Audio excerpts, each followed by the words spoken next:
Hey everybody, Dr. G here.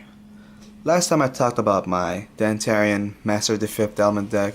It's a powerful deck to be sure, but there's one other Dark Irregular deck that is more powerful that it practically doesn't need triggers to win, and all it needs is soul power. No, we need it, soul power. We got to have it, soul power. No, we want. Did I intrigue you with that statement? Yes, it is true. This deck utilizes soul power in such a way that it practically doesn't need triggers to win. Now, we all know Dark Irregulars have a bad habit of soul charging important cards like units and triggers. Especially triggers. Triggers are the one thing that can put a Vanguard over the top in order to win games. So, what are you going to do if you're going to be soul charging all of those units into soul? What are you going to do? Let's find out. Now, I've seen builds from Japanese players before, and there are various ways to play this deck. But the way I play this deck is through sniping and with huge power. For starters, let's start with the starter, Devlin Shadow. Now this deck really wants to ride Amon Reverse as quickly as possible, so having the Grade 3 Searcher is the best way to go about doing it. Also, it can provide you with some rear guards later on. And as for the triggers, I have 4 heals, 8 crits, and 4 draws.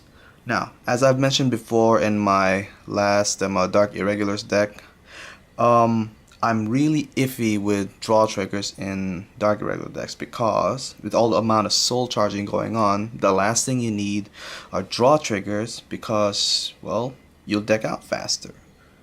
But I counter that with the fact that with draw triggers, you can get to these more important units later on. Also, Hysteric Shirley is a pretty darn good soul charge unit by itself, costing you 2 soul charges just for itself. So that's actually pretty handy.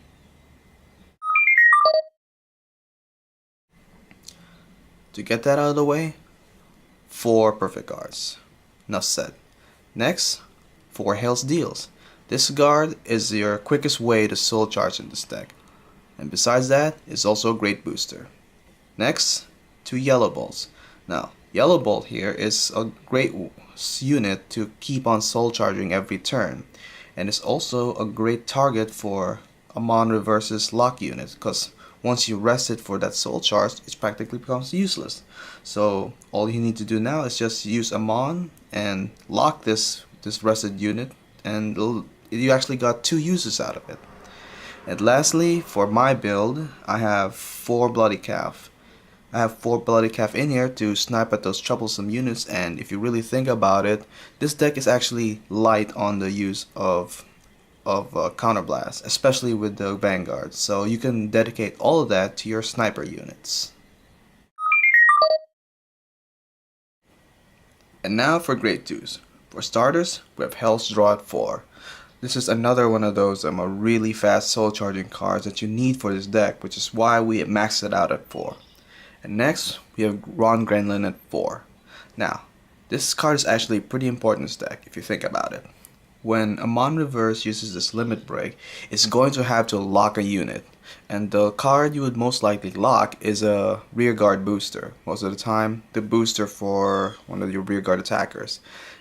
And if you're doing that, then you're going to need to have Ron Genlin there because it can attack 11k Vanguards without boosting.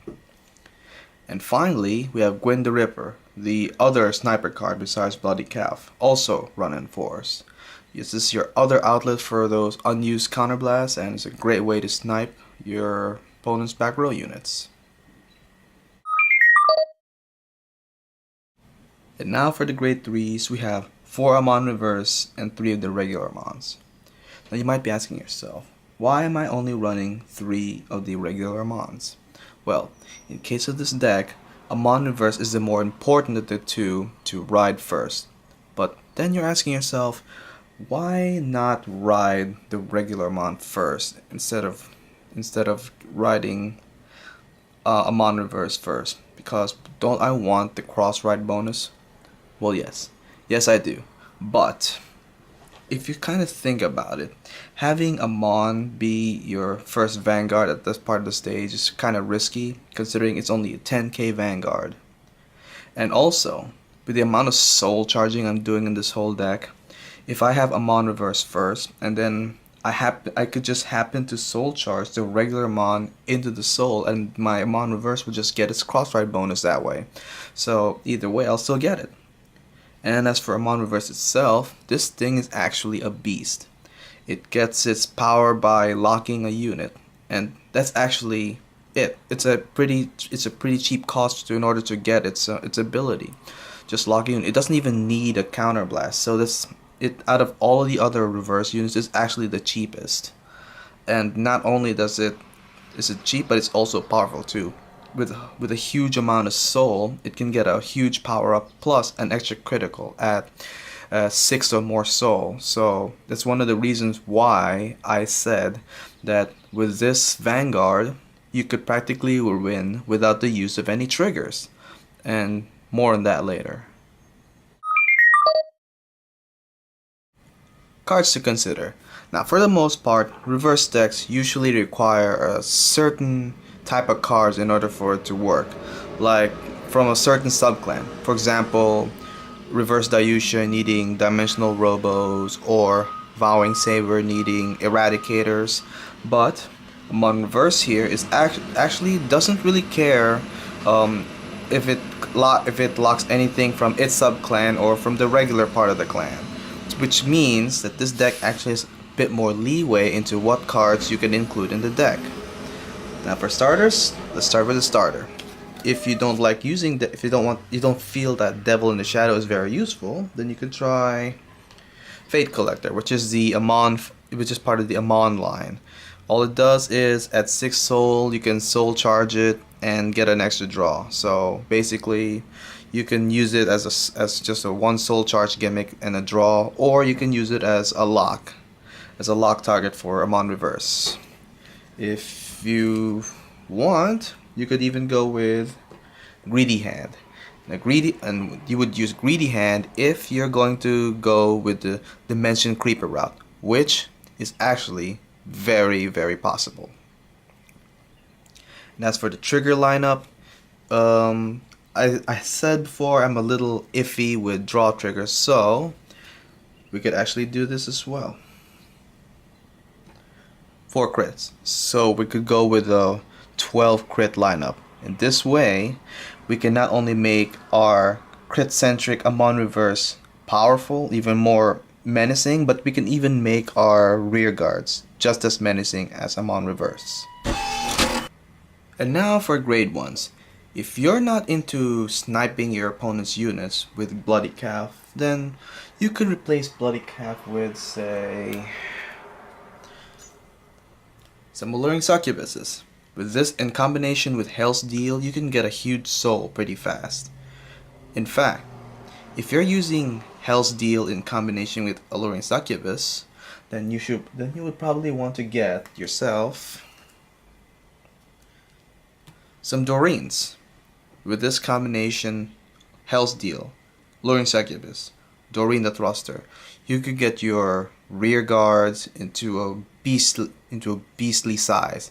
And if you plan to play it this way, you could probably try playing it with the 12 crit lineup to make them even more threatening. Now, I did mention before what happens if you use, say, Greedy Hand as your starter, and you could use Dimension Creepers, right? So let's do that. What if we could also replace the Bloody Calves with Dimension Creepers. Now just keep in mind that if you're gonna use Dimension Creepers, they're just gonna be 7k vanillas when you're on the field. But really, with all of the soul charging that'll be going around from Hales Deals and Hales Draws, and if you're using Greedy Hand, you'll be charging that Dimension Creeper into the soul real quick. And then you can just use its ability and soul charge to get an even bigger soul just for Amon Reverse's skill. So that's one way you can go about doing it. And then if you don't want to use Dimension Creepers, there's even one other thing you can suggest in place of Bloody Calf, and that is some Port of Darkness Amons to go in line with the whole Amon theme, if you will. Like, if you think about it, this thing actually activates a skill on 6 soul, and that'll be really easy with all of the soul charges you have going around here, which will make it on your turn 9k, a 9k booster. So if you combo this Port of Darkness Amon with Ron Genlin, you're going to be getting, say, 19, 20, 21. You'll reach a 21k attack with Ron Genlin, which means it can hit 11k Vanguards real easily, getting them to drop, you know, a lot of shields just to block it, and that's even without any power from your triggers. And now for the grade 2s. Now, you can't really mess around with the awesome combination of Ron Genlin and Hales Draw in Amon Reverse deck. So most of the suggestions I will be talking about will be to replace Gwyn the Ripper if you're not into sniping your opponent's units. Now, if you want more soul charging action, then you would have to do the same thing I suggested when I suggested the Alluring Succubuses and replace Gwyn the Ripper with Flirtatious Succubuses. Right? Makes sense. Now, if you're going with the Dimension Creeper route, then obviously you're going to have to include copies of Free Traveler just to get those Dimension Creepers from the deck to the soul. And just like with my Amon, with the grade 1 Amon, I could also suggest the grade 2 Amon. You put that in there with Ron Genlin, and you have 2 units that can attack unboosted. So you don't have to always have to rely on Ron Genlin. The other card I could suggest, which I don't own, is Psychograve. Psychograve is actually pretty good because at 6 soul it could, on counterblast, soul charge 1 and it gets a 5k boost. So that's actually another card that you can add to the list of cards that can attack unboosted. Well, only for 1 turn anyway. It's still pretty good for the use of this deck. And now for the grade 3s, I could suggest something to make your grade 3s a little bit more consistent. Just if you're into the cross riding, just get another base Amon. Just get rid of one of your grade 2s. Now, if you're not into the cross ride thing and you don't like having to ride a 10k Amon by accident because you want the Amon Reverse first, then I could suggest Dentarian. Dentarian's pretty good here because, you know, it soul charges when it attacks, so it fuels the soul for Amon Reverse. And then when you finally break ride your Amon Reverse over Dentarian, it actually creates a really good combination, because when you break ride Dentarian, you choose 3 of your units to get soul power. So when you have Amon Reverse, your targets probably be 2 attacker unit and its booster on 1 row, and then just the attacker unit on the other row, because that one will have its booster locked by Mon, which is actually another reason why you could try using the whole 12 crit variety, because it'll make your rear guards even more menacing. Now, this suggestion is for a little bit more fun. To replace 1 Amon and maybe 1 grade 2, you could try Steel Vampire. This is all for fun. Now, how can you make Steel Vampire work in an Amon deck? It's actually quite easy, because the amount of soul charging going on, you can have a huge soul, and all you really need to do is not play any cards that use counterblast. So for example, since I was using the snipers, you could replace those with either the base Amon grade 1 and grade 2s, or any of the succubi units, preferably the succubi units, so that you could soul charge like crazy and get up to 16 soul. Then when the time is right and you have your Amon Reverse ready to go, drop Steel Vampire, Mega Blast. You would Mega Blast 10 souls, and you'll have 6 soul left for Amon Reverse to use his skill, lock, and attack. And in actuality, that kind of does sound like Reverse Dayusha's skill, just for one turn. That's just something interesting to think about. Oh, and before I forget, if you're gonna be using any non-Amon vanguards like Dentarian, then you might have to want to cut down on some of the Amon-centric cards like Hales Deal, Hales Draw, and Ron Genlin. Maybe cut down one copy of each, maybe two. It really all depends on your preference. The point of this whole entire deck is to get a huge amount of soul, activate Amon Reverse's skill, attack with huge power, and an extra critical.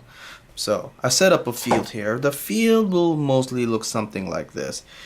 It won't be like this all the time, but you know, you get the basic idea.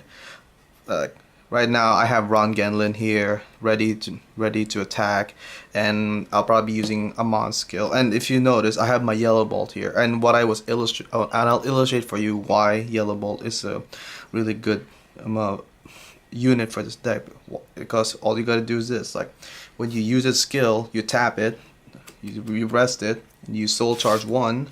Like it'll be useless now because you just used it for its skill. So what do? You use Amon's skill and lock it, and it actually now has 2 uses, right? And that's one of the reasons why Ron Genlin here is really important, because it can attack unboosted. So all you gotta do is just have a combo of Yellow Bolt here and Ron Genlin here, or maybe even just another Amon reverse there, and not just Ron Genlin. And then you lock Yellow Bolt, and then you can attack with Ron Genlin without having to worry that it won't be able to hit the Vanguard. Well, you don't even have to. You could even put cards there that's not usable. Like for example, you just got another Amon Reverse. Just put it right there, you know, like put it right there and use it as a lock ability, then attack, right? But then later on, maybe you use Ron Genlin to block for you, right? So when that happens, just move your Amon Reverse up. Then maybe you happen to have another card, and lock that one, and just attack as normal.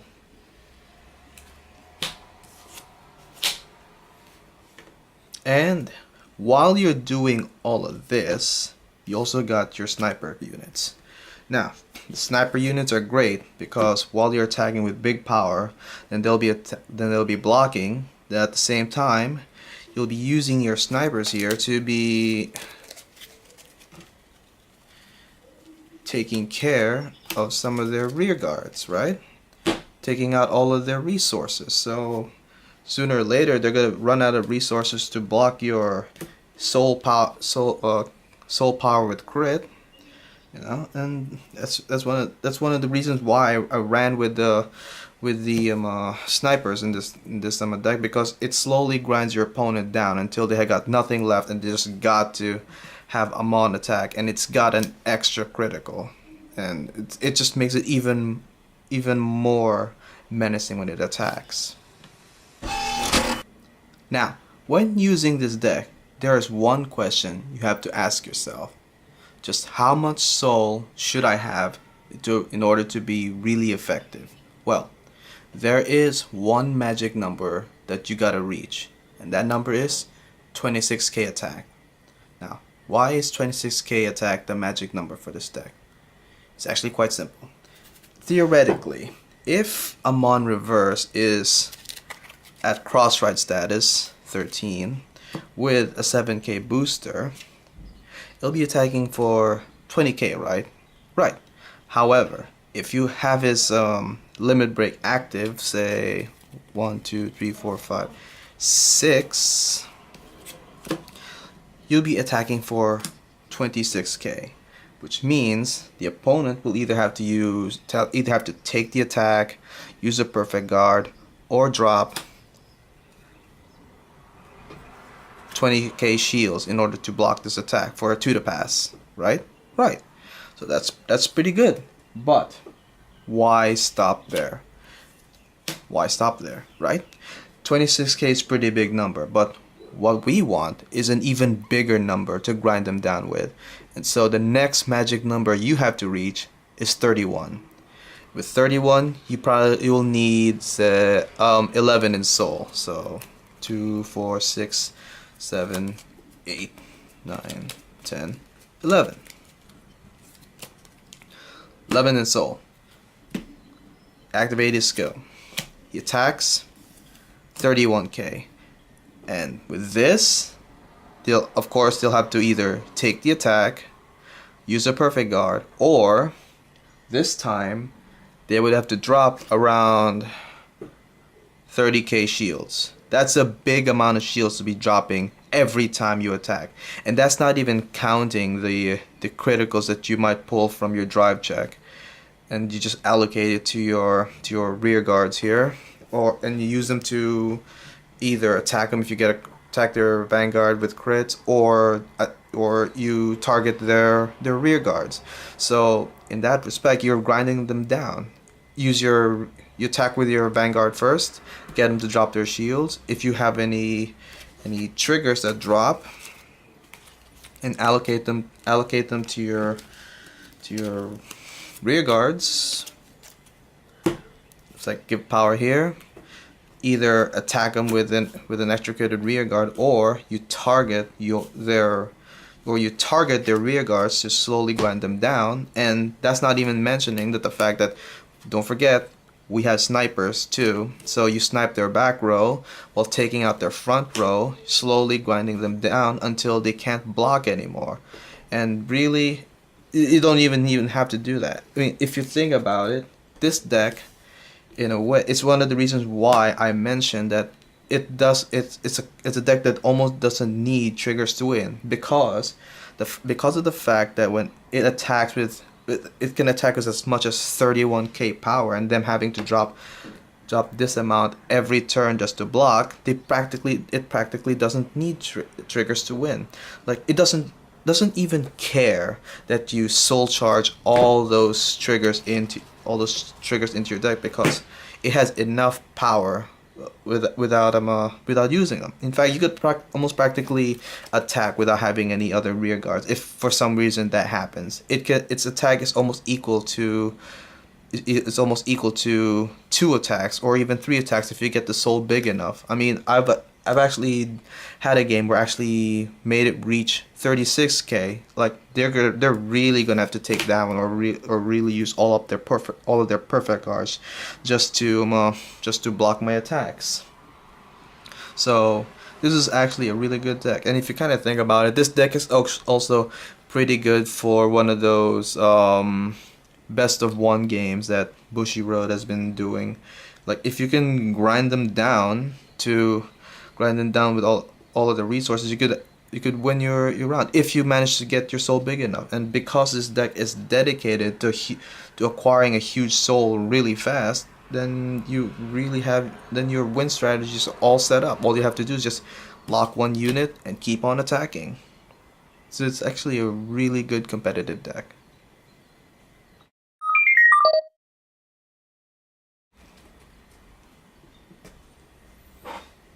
Final thoughts on this deck. Well, it's a powerhouse of a deck. A beast of a deck, so powerful it practically doesn't need triggers, and sometimes maybe even rear guards. The boss unit, Amon Reverse, is so versatile that you can almost practically use any kind of cards in it, making the deck very flexible. In my opinion, it's a fun deck, and it's also pretty competitive. Dr. G out. Alright.